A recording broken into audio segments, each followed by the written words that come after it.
All right, everybody. Today we're going to talk about polygons. The big thing is, in general, a polygon is just a shape with many sides. That's kind of what the definition is. But particularly today, we're going to be taking a look at regular polygons. And the adjective here of regular means it's very nice in general. It's a kind of a confusing thing. And so generally, like if I tell you to think about a pentagon, I would be a betting man to say that you kind of think about something that looks like this. And this is considered a regular pentagon because at least supposed to be all the sides are equal and then all the angles are supposed to be equal there. So again, it's very, very nice. It's like a perfect shape, so to speak. So when we talk about essential and exterior angles of a polygon, let's take a look at let's take a look at this pentagon. So I have a pentagon.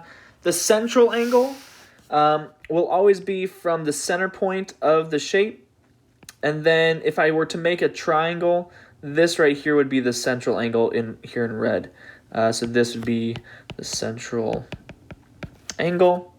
And then the exterior angles, if I were to take one of the bases and I kind of extend it out in blue, this shaded region here in blue would be the exterior angle. The crazy thing is that these are the same. They are the same measure. So that's kind of nice as far as that goes. And in order to find this measurement, think about what we do here in the center, right? If I draw a big circle here, we would have 360 degrees for a circle. And if I were to break this up into all equal triangles, I would have 5 triangles, which means that this red shaded portion is 1/5 of that 360. So for this one in particular, I would do 360 divided by 5.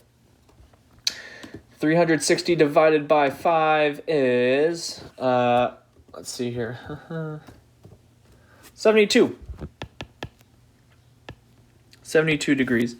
And again, this would be the same for the central and the exterior angle there for that. In a general case, it'll be 360 divided by n, the number of sides. Notice, right, we divided by 5. It was a pentagon. It would just be divided by n, the number of sides. For the sum of interior, and to get an interior angle specifically, let's take a look at maybe a hexagon. And so, again, kind of a similar, so the interior angle. An interior angle is this angle right here, and we have 6 of them in this case. So it's inside the shape. It's hugging the sides of the polygon there. So we want to know 2 things. One, what's the sum of interior angles, and then what is an individual interior angle. So I'm actually going to break this hexagon up here like this. And I see that I've made 1, 2, 3, 4 triangles. And we know that the triangles, they need to have 180 degrees, right, between their 3 angles. And so if I do 180 times 4, right, because I have 4 triangles, I would be able to get the sum of interior angles. So I'm doing 180 times 4, and I get 720 degrees. So that's kind of one way of thinking about this. And again, notice what we did here. We have 6 sides, and we only did 4 triangles here. And so I'm essentially kind of thinking that what if we have something that looks like this, right? The number of sides minus 2. The number of sides minus 2. Will this work? So this is for the sum of interior angles. What if so we know that a triangle, right, is 180 degrees. Well, if I plug in my 3 here, I would have 3 minus 2 is the 1, and then times 180.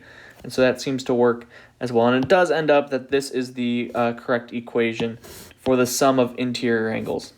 For an individual interior angle, essentially, we're trying to see, so we have the sum, but we only have 6 of them, right? So I'm trying to find what that blue shaded region was up here.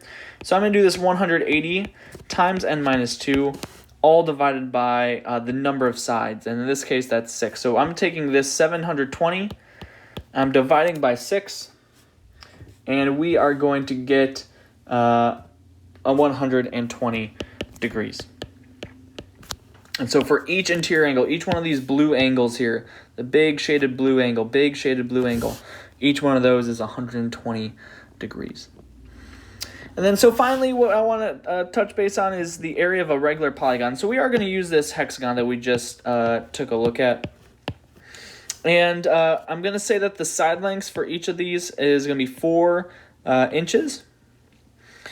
And the way we want to solve for the area of a regular polygon is essentially to break it up into smaller triangles here. So I'm going to look at this triangle, but recognize that we have 6 of these, right, kind of going around. But I'm just going to look at the one that's now in red.